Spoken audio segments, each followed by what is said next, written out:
കൊല്ലത്ത് റെയിൽവേ ട്രാക്കിന് കുറുകെ മരം വീണ് തീ പടർന്നു. കൊല്ലം പൊളയത്തോടാണ് സംഭവം. ഇലക്ട്രിക് ലൈനിൽ തട്ടി മരത്തിന് തീ പിടിച്ചു. പുനലൂർ പാസഞ്ചറിന് മുന്നിലാണ് മരം വീണത്. ഒഴിവായത് വൻ അപകടം.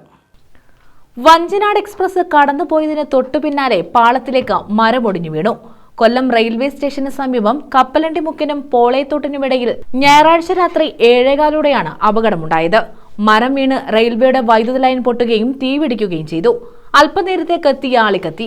കപ്പലണ്ടിമുക്കിലും പോളയത്തോടുമുള്ള റെയിൽവേ ഗേറ്റിലുള്ളവർ ഉടൻ തന്നെ സ്റ്റേഷൻ മാസ്റ്ററെ വിവരമറിയിച്ച് ഇരുവശത്തുമുള്ള തീവണ്ടികൾ പിടിച്ചിട്ടു. വൈദ്യുതി ബന്ധവും വിച്ഛേദിച്ചു. കൊല്ലം തിരുവനന്തപുരം പാതയിൽ 2.5 മണിക്കൂർ തീവണ്ടി ഗതാഗതം പൂർണ്ണമായും തടസ്സപ്പെട്ടു. രാത്രി 9:30-ക്ക് ശേഷം വടക്കു ഭാഗത്തേക്കുള്ള തീവണ്ടികൾ കടത്തിവിട്ടു തുടങ്ങി.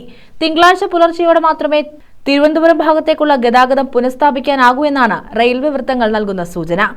വിവിധയിടങ്ങളിൽ പിടിച്ചിട്ടിരുന്ന തീവണ്ടികളെല്ലാം മണിക്കൂറുകൾ വൈകിയാണ് ഓടുന്നത്.